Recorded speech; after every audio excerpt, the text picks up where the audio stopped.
안녕하세요. 오늘도 사연살롱을 찾아주셔서 감사합니다. 저는 서울 강남구에 살고 있는 30대 중반의 여성이에요.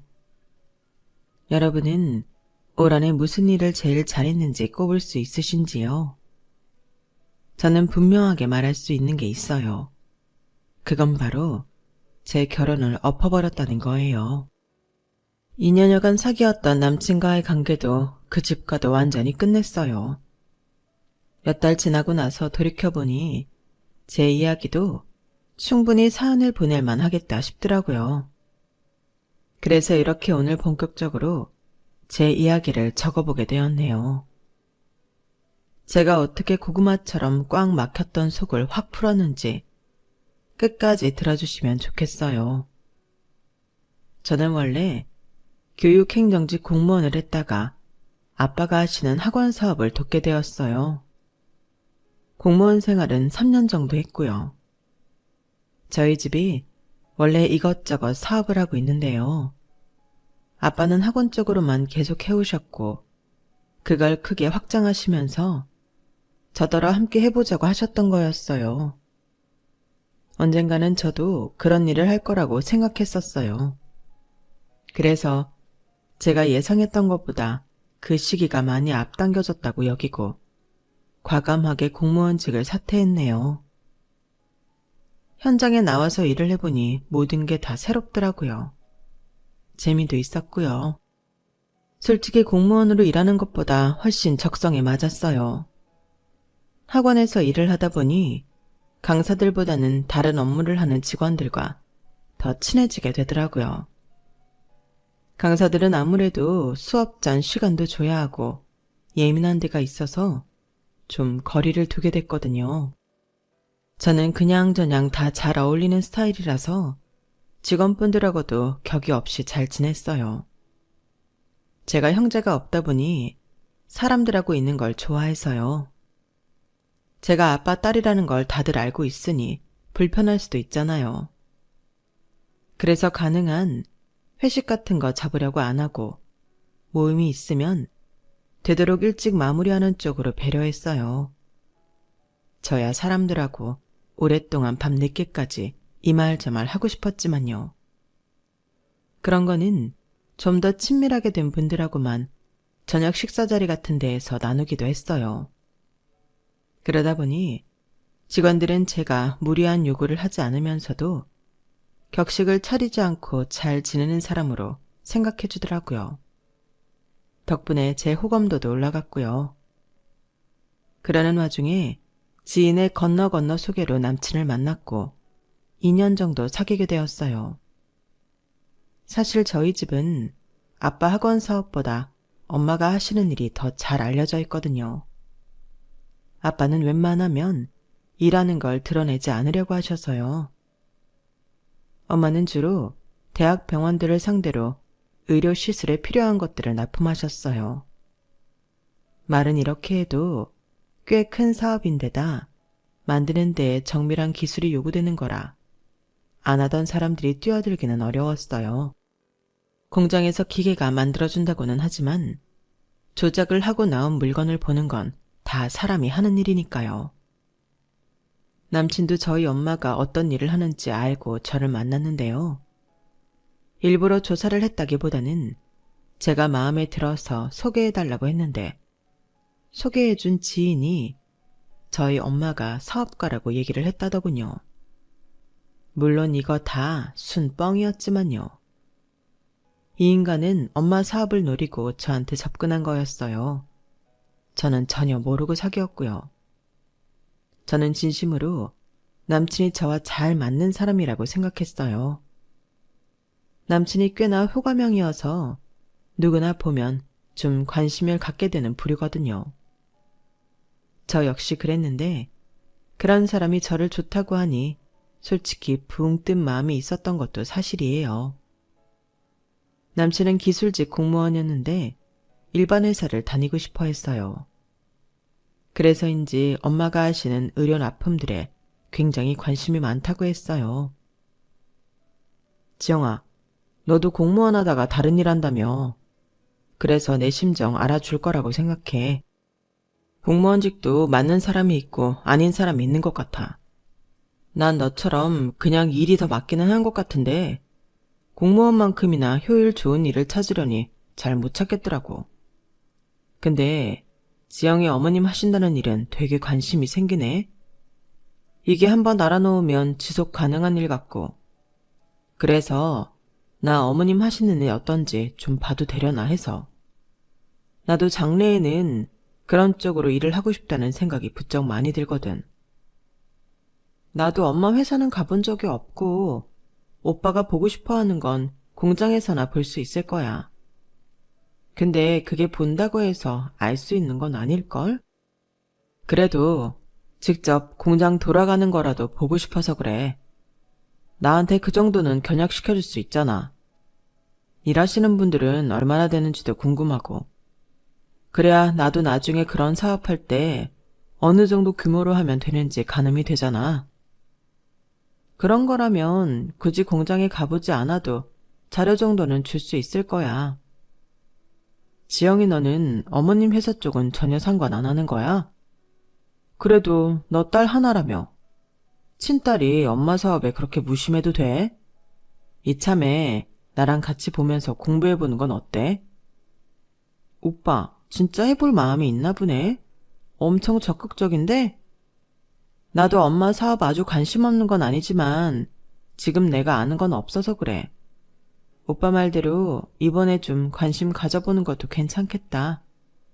내가 한번 얘기해볼게. 그렇게 해서 남친은 저와 함께 회사 임원분의 특별한 배려 아래에서 공장까지 둘러보고 이것저것 알아봤어요.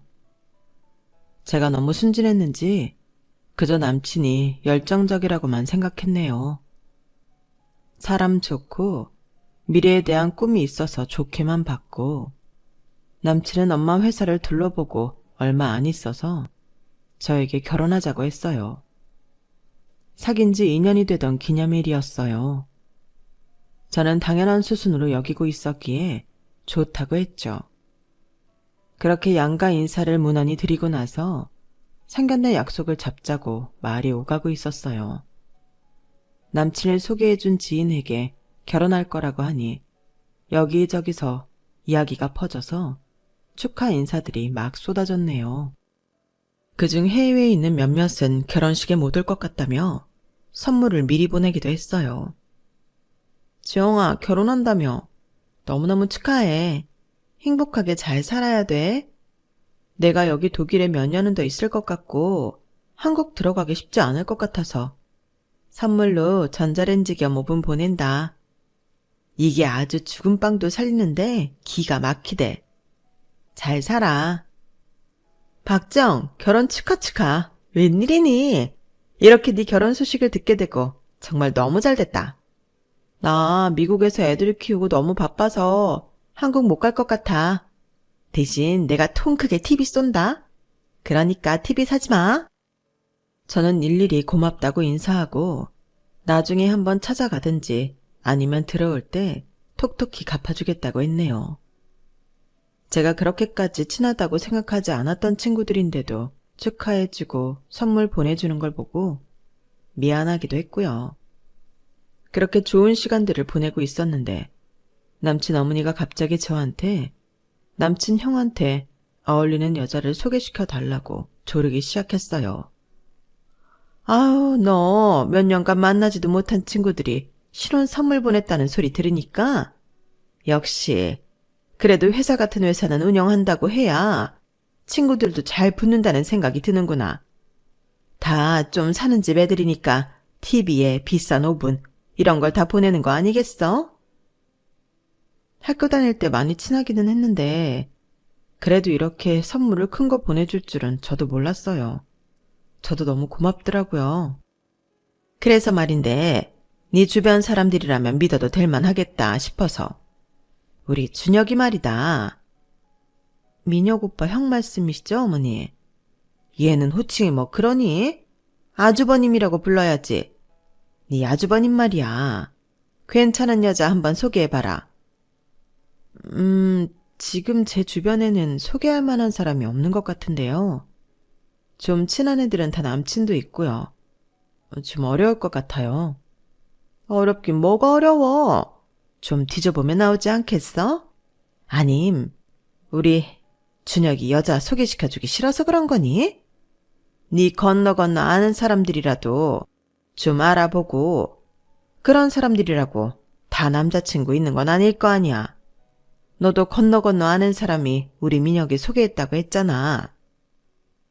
그렇기는 한데요. 제가 잘 모르면 소개시켜드리기도 뭐 하고요. 일단 생각은 해볼게요. 확실히 해드릴 수 있다고는 말씀 못 드려요. 그러지 말고 꼭 소개 좀 해봐. 우리 준혁이도 여자 만나서 장가 가야지. 동생이 이렇게 결혼하는데. 안 그래? 네, 그렇죠. 일단 알겠습니다, 어머니. 제가 남친 형의 여자친구 소개를 꺼린 건 뭔지 모르게 인상이 안 좋았기 때문이었어요. 인사를 드리러 갔을 때 남친 형은 남친과 다르게 꽤 사람을 얕잡아 보는 눈빛으로 쳐다보더라고요. 성격도 안 좋아 보였고 태도도 나빴어요. 그래도 집에 손님이 온 건데 아주 짜증스러워했고 저를 너무 무시하는 게 티가 났거든요. 게다가 남친 형은 지금 직업이 없어서 여자한테 소개시켜주기가 아주 곤란했어요. 무슨 게임 회사를 차린다고 했다가 말아먹었고 그 다음에는 시나리오를 쓴다고 영화사 여기저기 들락거리다가 다 관두고 집에 있다고 했거든요. 그런 사람을 뭐라고 하며 소개시켜줘야 할지 모르겠더라고요. 저는 대답은 해놓고도 고민이었는데 남친 어머니는 거의 매일 저한테 전화를 해서 자기 큰아들 여자친구는 언제 소개시켜줄 거냐고 닥달을 해댔어요. 진짜 질릴 정도로요. 너 네 결혼만 생각할 게 아니고 우리 준혁이도 번듯한 여자친구 만들어줄 생각해야지. 그게 네 결혼식 때 모양새도 더 좋지 않겠어?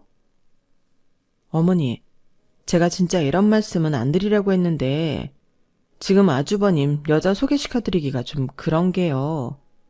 뚜렷하게 하고 계신 일이 없으니까 말을 꺼내기 어려워요. 고작 그런 것 때문에 어렵다는 거니? 예, 이래봬도 나도 지금 대표야. 동네에서 찾게 한다고 무시하는 거니? 그럴 리가요.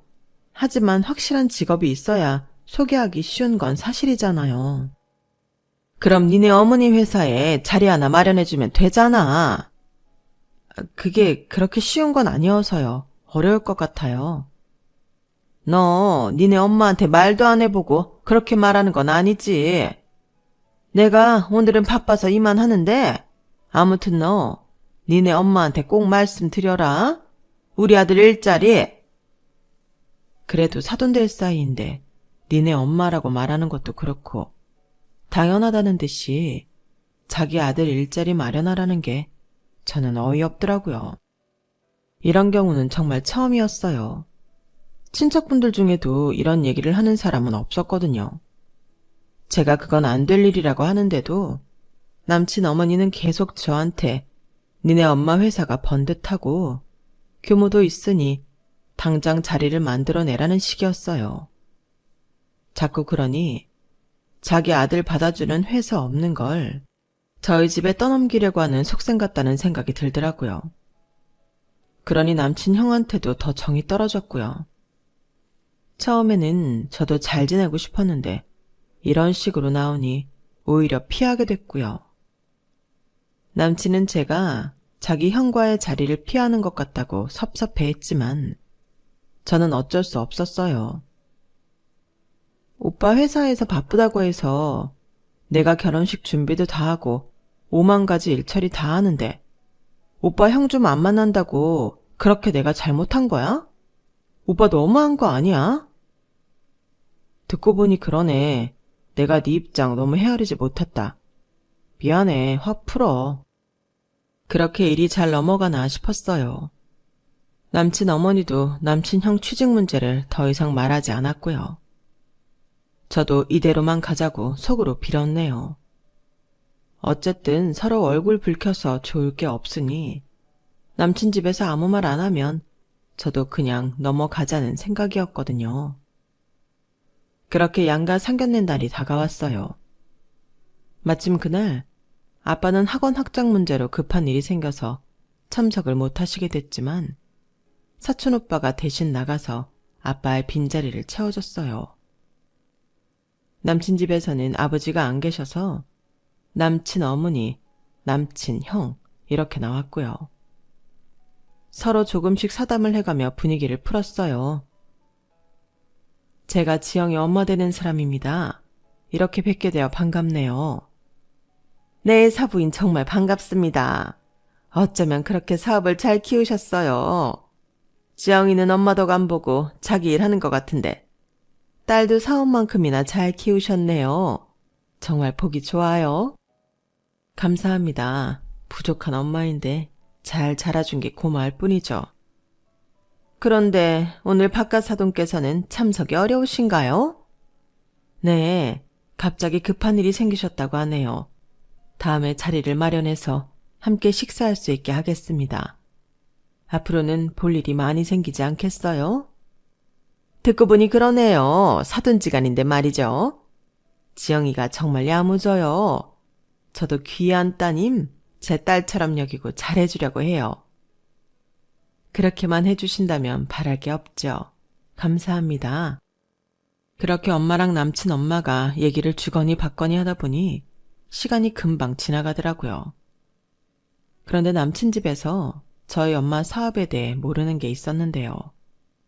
바로 남해에 큰 실버타운을 짓는 일이었어요. 저희 엄마 고향이 원래 남해 쪽이라서 엄마가 항상 거기서 뭔가 하고 싶어 하셨거든요.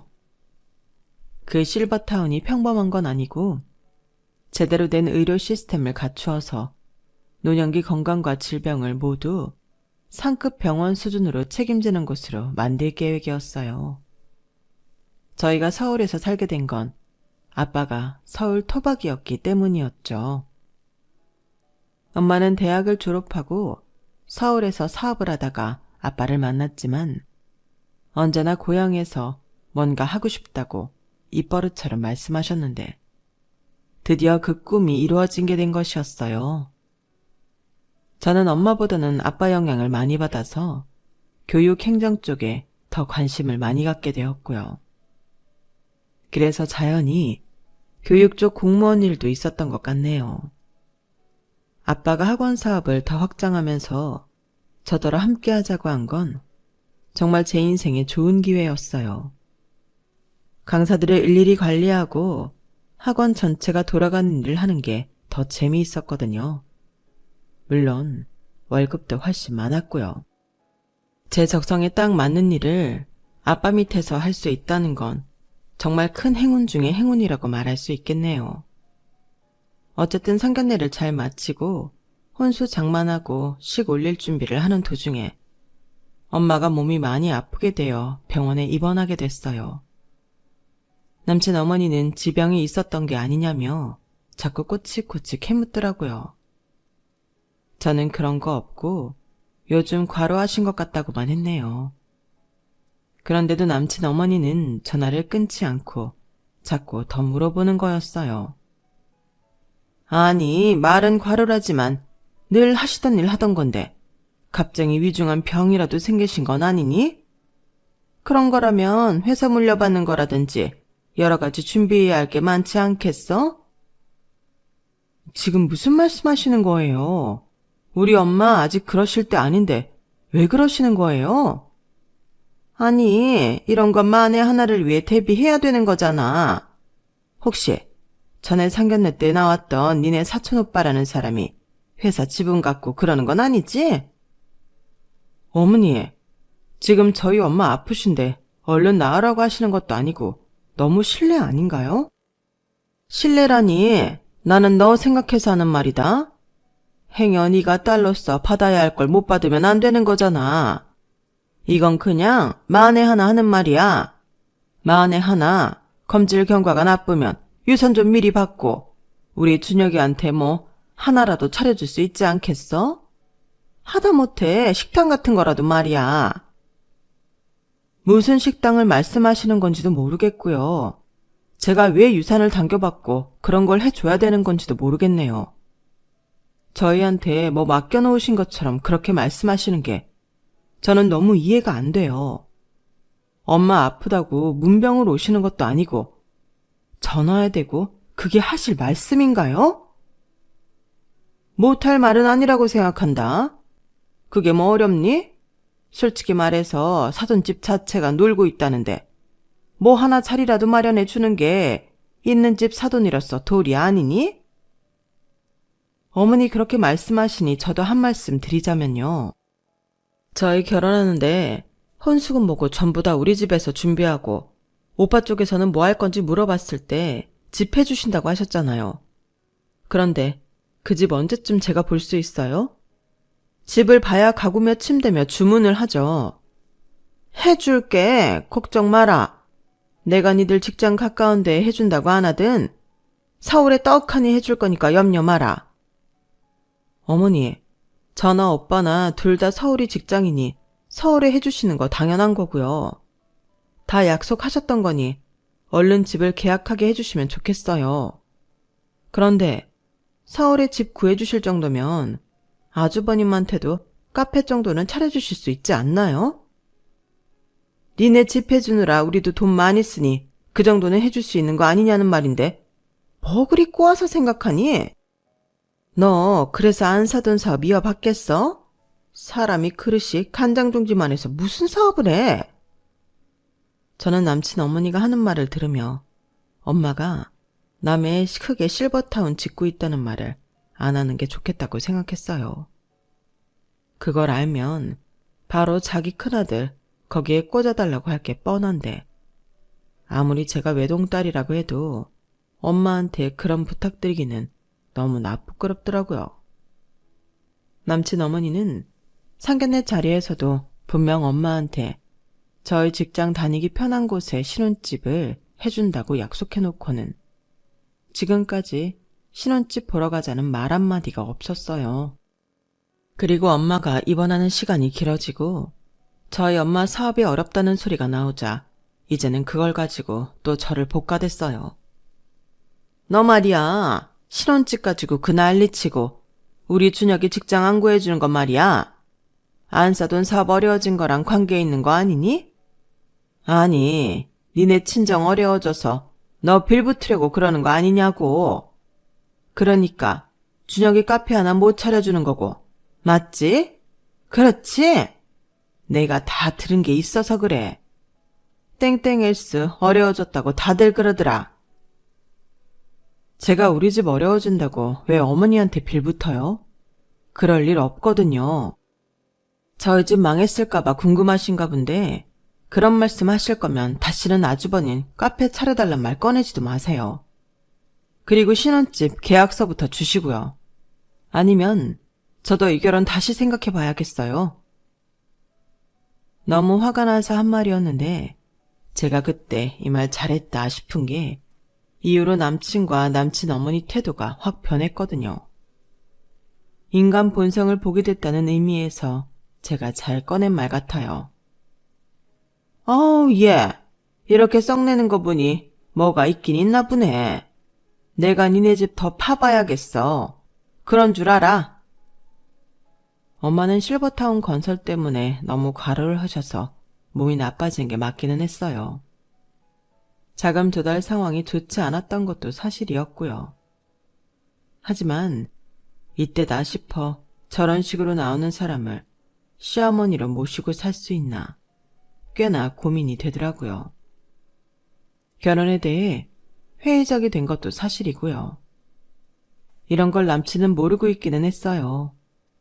그래서 남친한테 말을 해야겠다 싶었어요. 한동안 남친하고 연락을 뜸하게 했던 이유는 남친에 대해서도 점점 신뢰도가 떨어지고 있었거든요. 엄마가 아파서 입원했다고 할 때부터 남친은 뭔가 태도가 이상한 것 같더라고요. 그리고 자기 형 뭐 하나 안 해준다고 자꾸 볼멘 소리를 했고요. 왜 그런 거 아냐 못 해주냐는 식이었어요. 저는 남친이나 남친 어머니나 비슷한 부류인 게 맞다는 걸 알면서도 자꾸 부정하려고 하고 있었어요. 내가 선택한 사람이 그럴 리 없다고 애써 눈앞의 사실을 외면하려 들었죠. 얼마나 어리석었는지 몰라요. 제가 그렇게 혼자 갈등하고 있는 것도 모르고 남친 어머니는 저한테 예물 얘기 좀 하자며 만나자고 하더라고요. 그런데 그 자리에 남친 형을 데리고 나온 거였어요.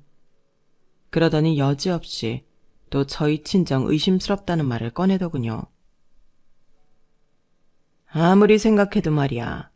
땡땡S가 위험하다는 말들을 너무 많이 하거든? 그러니까 우리 준혁이 자리 하나 못 주는 거 아닌가 싶어. 엄마 말이 맞을 것 같아. 저쪽에서 청첩장 뽑기로 했잖아. 근데 청첩장을 너무 조금 뽑는 것 같아. 아니, 그 정도 규모 사업을 하려면 청첩장 엄청 뽑지 않겠어? 그런데 그러지를 않더라고. 엄마한테 서울 신혼집부터 내놔라 하는 것도 수상하고. 쟤네 정말 망해서 우리한테 얹혀 살려고 하는 거면 민혁이랑 쟤 파혼시켜야 되는 거 아니야? 어머, 얘 그렇다. 내가 왜 그 생각을 못했니? 맞아. 청첩장을 돌리고 돌려도 모자랄 텐데 어쩜 그렇게 많이 안 뽑니? 맞네. 망한 거 맞아. 돈이 많으면 하객수가 문제니? 저게 다 음식값 많이 들고 결혼식장 큰 데서 하면 힘들까봐 수 쓰는 거 아니겠어? 아유, 준혁아. 네가 말 안 했으면 이 엄마 쟤한테 깜빡 속을 뻔했다. 제가 잠시 자리를 비운 사이에 두 모자가 저런 말을 하고 있더라고요. 제가 뒤에서 듣고 있는 줄도 모르고요. 저는 그 순간 정이 다 떨어졌어요. 그럼에도 남친과 그동안 지냈던 추억들 때문에 끊어내지 못하고 있었죠. 남친만은 그러지 않기를 바라는 마음이 있었던 것 같아요. 그래서 파혼하자는 말을 차마 못하고 있었는데 남친 어머니가 저한테 전화를 했더라고요. 예, 나 서울 신혼집 그거 없던 일로 해야겠다. 아무리 생각해봐도 니네 집이 잘 나가면 더 큰 데서 아주 떠나가라 해야 맞지 않겠어? 근데 청첩장 뽑는다는 게 생각보다 너무 적은 거야. 니네 망했지? 솔직히 말해. 나는 망한 집에 우리 민혁이 못 준다. 그것만도 열받는데 옆에서 남친 형이 거드는 소리가 들리더라고요. 망하지 않았다는 거 증명하고 싶으면 그쪽에서 서울 신혼집 아파트 구하고 청첩장도 더 뽑아봐. 그러면 민혁이랑 결혼하게 해줄게.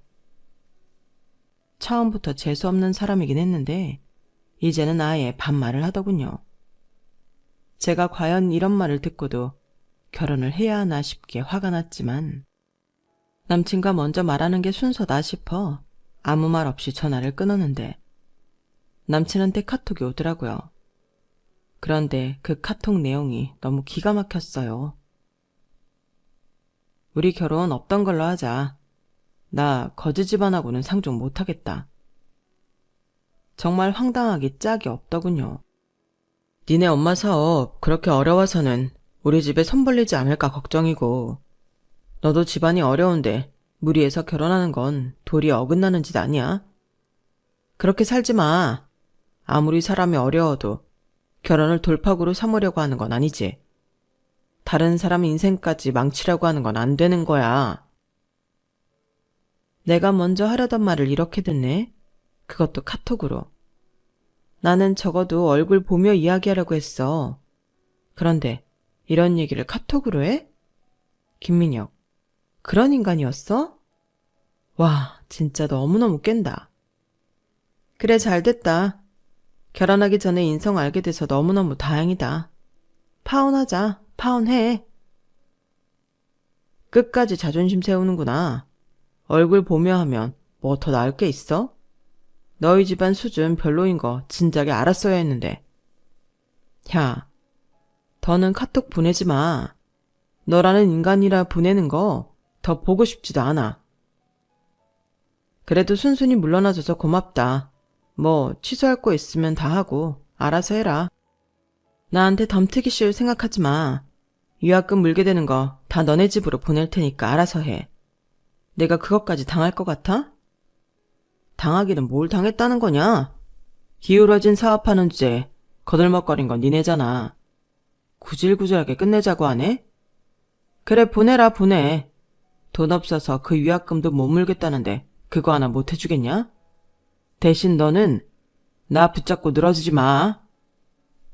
그럴 일 절대 없을 테니까 걱정하지 마. 저는 분노로 너무 부들부들 떨려서 무슨 정신으로 카톡을 보냈는지도 모르겠더라고요. 저는 바로 식장 예약한 것부터 시작해서 신혼여행 준비며 플래너며 차례대로 전화해서 전부 취소했어요. 2년 이상 보던 사람과의 인연을 끝내는 데는 1시간밖에 걸리지 않더라고요.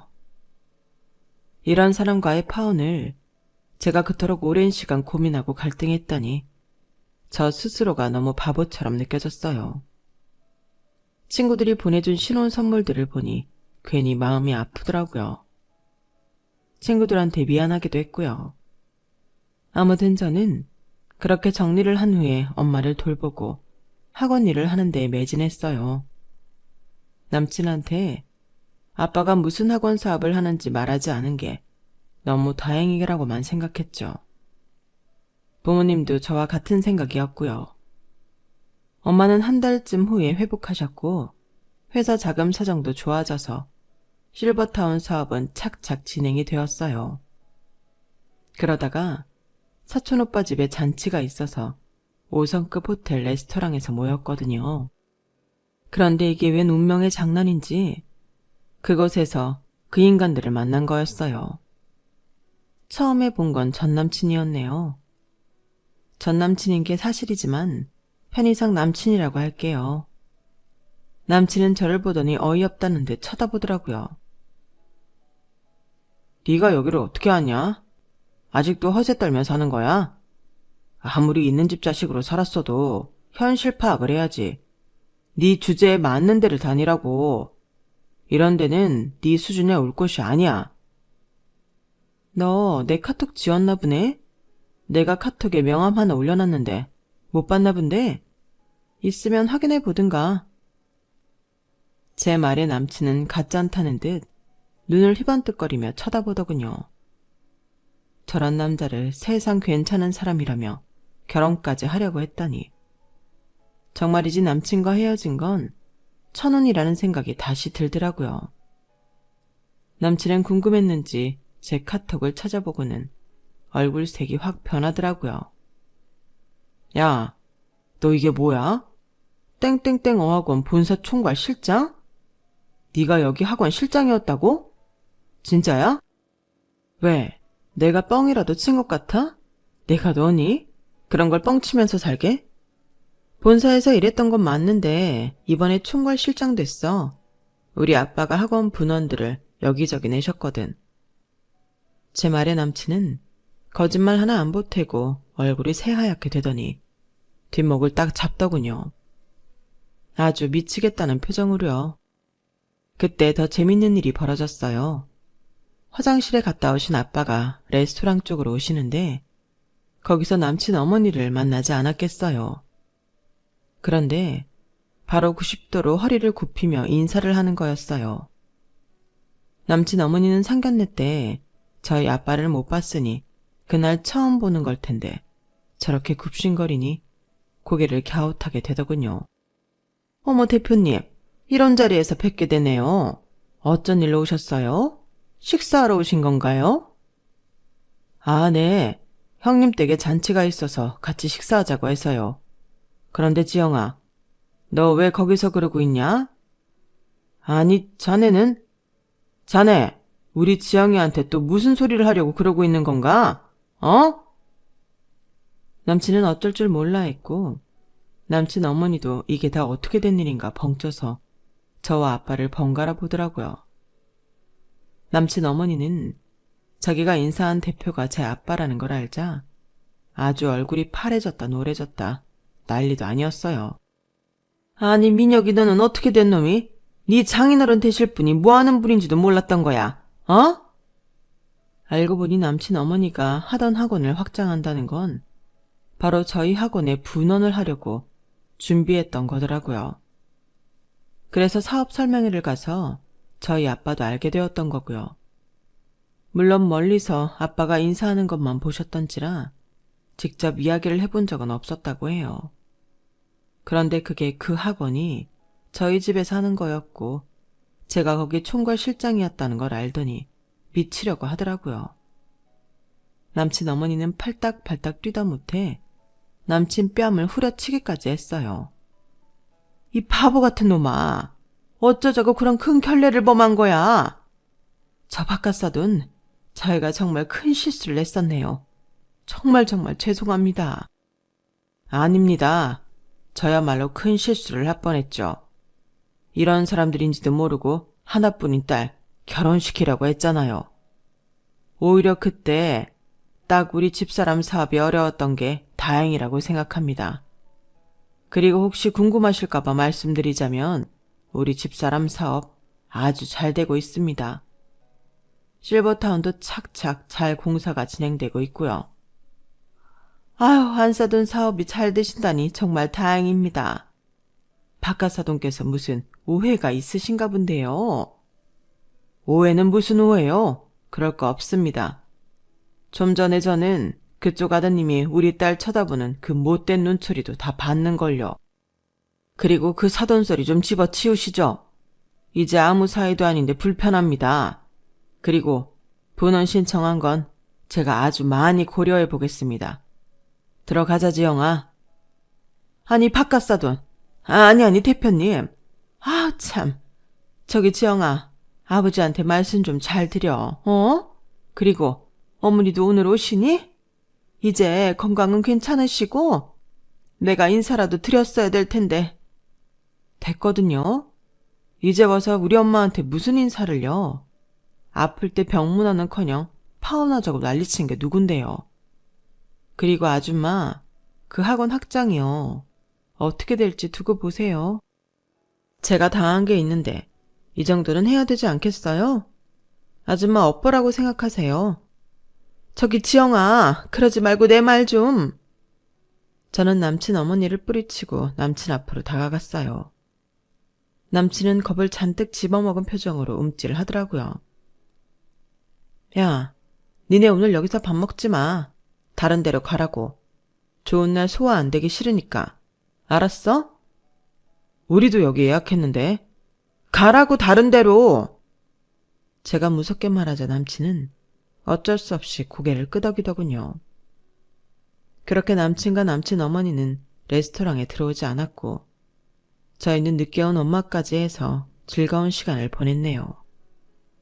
그 후 남친은 저한테 전화며 카톡이며 수없이 메시지를 보냈어요. 자기가 잘못했다고 싹싹 빌더라고요. 내가 진짜 큰 실수를 했어. 정말이지 정신이 어떻게 됐었나 봐. 야, 네가 하도 문자를 많이 보내서 마지막으로 경고하려고 네 전화 받은 거니까 똑똑히 들어. 너 처음부터 우리 엄마 사업 꿀꺽하려고 노리고 나 만난 거 다 들었어. 그러니까 허튼 수작 부리지 말고 꺼져. 안 그러면 어떤 인간인지 니네 회사 커뮤니티에 다 올려버릴 테니까. 그렇게 남친과는 끝을 냈고 아빠는 분원 원장에서 남친 어머니를 빼버렸어요. 사실 후보에서도 아주 끝순이었다고 해요. 이전에 했던 학원 평가도 그다지 좋지 못했고 강사들한테도 평이 좋지 않았다고 해요. 저희가 청첩장을 남친 쪽에서 생각했던 것만큼 안 뽑았던 건 제 친구들이나 그렇게 가깝지 않은 사람들은 다 모바일 청첩장을 돌릴 계획이었어요. 그리고 엄마 쪽 친척들이 미국에 많이 살아서 아예 미국에서 한 번 더 저희 결혼식을 해줄 생각을 하셨거든요. 또 저희가 제일 비싼 식장에서 하느라 인원수 제한이 있어서 그랬던 건데 그것도 모르고 남친 집에서 설레발을 쳐서 결혼을 깨버린 거였죠. 그게 오히려 너무 잘된 일이지만요. 아니었으면 남친 본 모습도 모르고 결혼해서 살 뻔했으니까요. 아주 무개념 집안인 걸 모르고 새카맣게 속았었잖아요. 서울 아파트 신혼집으로 해준다고 해놓고서 저희 집 간보다가 못 해주겠다고 한 것도 너무 어이없었고요. 남친이라는 놈은 저희 엄마 사업이 망했다고 여기고 카톡으로 헤어지자는 아주 무례함을 제대로 보여줬네요. 어떻게 사람이 그럴 수 있죠? 만난 시간이 있고 알아온 정이 있는데 카톡으로 정리를 해버리다뇨. 저로서는 도저히 용납할 수 없는 일이었어요. 그래서 레스토랑 앞에서 봤을 때 카톡 프로필 보라고 하던 순간 얼마나 통쾌했는지 몰라요. 그놈이 하얗게 질려서 지 엄마한테 뺨 맞고 절절 매던 것도 완전 사이다였고요. 그놈이 아무리 매달려 봐야 다 지나간 일 아니겠어요. 세상에 되돌릴 수 없는 일도 있다는 걸 그놈도 알아야 되고요. 저한테 연락 안 하고 그대로 끝은 아니었고 제 직장 앞에 찾아와서 다시 결혼하자고 자기가 전부 다 잘 되겠다고 아주 무릎까지 꿇고 빌었지만 저나 저희 엄마 아빠나 얼마나 가서러웠는지 몰라요. 이제 와서 그런다고 저희가 눈 하나 깜짝 하겠냔 말이죠. 얼마나 인간이 속물이고 뻔뻔하면 다시 만나자는 말을 할 수가 있을까요? 결혼을 다시 하자고요? 정말 기막혀서 말이 안 나와요. 저는 저런 인간하고 파혼하게 된 게 진짜 조상님이 도왔다고 생각해요. 안 그래도 지 엄마랑 형이 저한테 여친 구해달라, 자리 마련해달라, 카페 차려달라. 그래서 열받아서 결혼 그만두고 싶었는데 말이에요. 그 사람들이 그렇게 무례하고 뻔뻔했던 게 오히려 고마울 지경이에요. 그런데 다시 결혼을 해달라? 그걸 받아주면 제가 제정신이 아닌 거죠. 그리고 저는 지금 학원 강사 중 한 명과 호감을 갖고 만나고 있거든요. 어쩌면 잘 될지도 모르겠다는 좋은 예감이 들어요. 그 강사가 집안도 좋고 워낙 돈도 잘 벌어서 저를 돈 때문에 만나는 게 아닌 건 확실해요. 친구들한테 받았던 오븐하고 TV가 그대로 있는데 어쩌면 곧 그걸 신혼집에서 펴보게 되지 않을지 그런 기대를 하고 있어요. 물론 아직까지는 비밀로 만나고 있어요. 아무래도 사람들 시선이 신경 쓰이니까요. 전 남친놈 어머니는 원래 하던 학원도 망하게 돼서 빚만 지게 되었다는 이야기를 들었어요. 이쪽 바닥도 생각보다 좁아서 건너 듣게 되는 이야기들이 있거든요. 저희 아빠랑 틀어진 일이 소문이 났는지 남친 어머니와 뭘 하려는 사람들이 없었나 보더라고요. 저희 집 망했다고 그렇게 깔보고 무시하더니 저는 자업자득이라고 생각해요. 어쩌면 남친 어머니는 저와 아빠를 보고는 자기 미래를 예감했는지도 모르겠어요. 그러니까 전 남친놈 뺨까지 때렸을 거예요. 그래봤자 다 늦은 일이지만요. 정말 남한테 한 대로 다 받는다는 말이 틀리지 않은 것 같아요. 그날 레스토랑 앞에서 우연히 만난 것도 전 남친과 그 어머니가 철저하게 부메랑 맞은 거 아니겠어요? 제가 파혼 당할 때만 해도 너무 힘들고 괴로웠는데 지나고 보니 그게 오히려 좋은 일이었던 것 같아요. 그 일로 인해 아빠가 사업에서도 손절해야 할 사람과 연을 끊었으니까요. 제가 결혼 깨진 얘기를 너무 주절주절 한 건 아닌가 싶네요. 하지만 여기까지 들으신 분들은 모두 저를 응원하시리라 생각해요. 저한테 그런 놈 잘 헤어졌다고, 잘했다고 해주시면 더 힘이 날 것 같아요. 그럼 제 이야기는 여기서 줄이도록 할게요. 들어주신 분들 모두 감사드려요. 그럼 다들 행복하세요. 늘 즐거운 일들만 가득하시고요. 여러분, 사연 댓글에 응원과 현명한 조언 부탁드려요. 좋아요와 구독은 저에게 큰 힘이 됩니다. 오늘도 좋은 일 가득하세요.